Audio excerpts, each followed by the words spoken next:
Hi friends, welcome to our channel Veni foods. ఈరోజు వీడియోలో మరో కొత్త రెసిపీ తీసుకొచ్చానండి, దొండకాయ ఫ్రై. సో ఈ దొండకాయ ఫ్రైలోకి కొబ్బరి వేసుకొని చేసుకుంటామండి, చాలా టేస్టీగా ఉంటుంది. సో ఈ దొండకాయ ఫ్రైని చాలా సింపుల్గా ఎలా చేయాలో అనేది నేను మీకు చూపిస్తాను, వచ్చేయండి. ముందుగా ఇక్కడ నేను 1/2 కిలో వరకు దొండకాయలను తీసుకొని ఈ విధంగా కట్ చేసుకున్నానండి. కట్ చేసుకొని పక్కన పెట్టుకోండి. ఇప్పుడు స్టవ్ పై ప్యాన్ పెట్టుకొని దానిలోకి 2 టేబుల్ స్పూన్స్ వరకు ఆయిల్ని వేసుకోవాలి. ఆయిల్ వేడైన తర్వాత 1/2 స్పూన్ ఆవాలు, 1/2 స్పూన్ జీలకర్ర, ఒక 4-5 వెల్లుల్లి రెమ్మలు, 2 మిరపకాయలను చక్కగా తుంచి వేసుకోండి. ఎండుమిరపకాయలను కాస్త కరివేపాకు కూడా వేసుకొని వేయించుకోవాలండి. ఇక్కడ పోపు అనేది బాగా వేగాలి. సో చూసారుగా, పోపు అనేది మనకి ఇక్కడ వేగిపోయింది. సో ఇప్పుడు ఆల్రెడీ కట్ చేసి పెట్టుకున్న దొండకాయ ముక్కలను వేసుకోవాలి.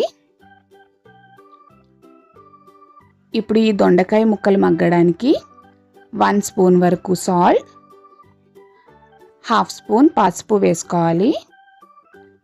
వేసుకొని ఒకసారి ఈ దొండకాయ ముక్కలను కలుపుకోవాలి. కలుపుకొని మూత పెట్టుకొని మగ్గించుకుందాం. ఇప్పుడు మూత తీసుకొని కాస్త వేపుకోవాలి.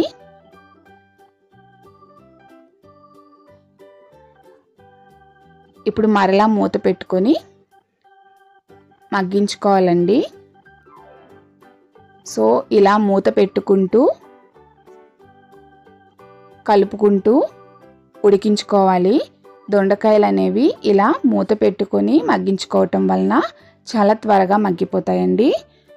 సో ఇవి మగ్గే లోపల కొబ్బరి తురుము చేసుకోవాలి కదా. సో ఇక్కడ అరచిప్ప కొబ్బరికాయ తీసుకొని ముక్కలుగా చేసుకొని ఇలా మిక్సీ జార్లో వేసుకొని ఇలా తురుము చేసుకోవాలండి.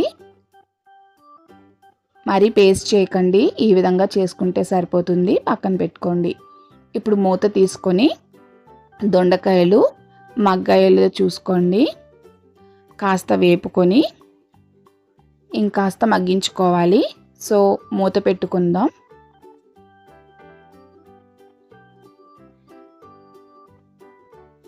దొండకాయ ముక్కలు అనేవి మాడకుండా జాగ్రత్తగా చూసుకుంటూ వేపుకోవాలండి. మాడిపోతే అంత టేస్ట్గా ఉండవు. సో దగ్గరుండి వేయించుకోండి. ఇక్కడ చూడండి, మనకి దొండకాయ ముక్కలు అనేవి వేగిపోయాయి కదా. సో ఇప్పుడు దీనిలోకి 2 స్పూన్స్ వరకు కారాన్ని వేసుకోండి. దొండకాయ ముక్కలు అనేవి ఇంతవరకు వేగితే సరిపోతుందండి. సో ఇప్పుడు ఈ కారం దొండకాయ ముక్కలకి బాగా పట్టించి బాగా వేపుకోండి. ఇప్పుడు దీనిలోకి 1 స్పూన్ వరకు ధనియాల పొడి, 1/2 స్పూన్ జీలకర్ర పొడి వేసుకొని ఈ మసాలాలు కూడా దొండకాయలకు పట్టే విధంగా వేపుకోవాలి.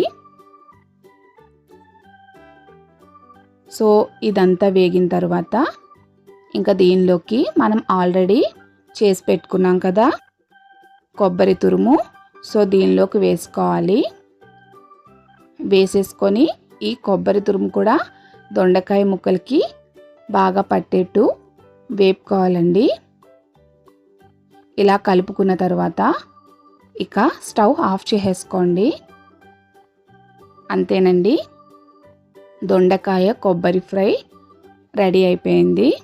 సో దీన్ని ఒక బౌల్లోకి తీసుకోండి. చూసారా, చాలా సింపుల్గా ప్రిపేర్ చేసేసుకున్నాం కదా. సో నేను చెప్పినట్టు ఒక్కసారి మీరు ట్రై చేసి చూడండి, చాలా చాలా టేస్టీగా వస్తుంది. మీరు ట్రై చేసిన తర్వాత ఎలా వచ్చిందో అనేది నాకు కామెంట్ చేయడం మర్చిపోకండి. ఈ దొండకాయ ఫ్రై అనేది సాంబార్లోకైనా పప్పులోకైనా సైడ్ డిష్ కింద చాలా బాగుంటుందండి. సో మీకు ఈ వీడియో నచ్చినట్లయితే లైక్ చేయండి, షేర్ చేయండి. మరిన్ని వీడియోస్ కోసం నా ఛానల్ను సబ్స్క్రైబ్ చేసుకోండి. Thank you for watching. Bye bye.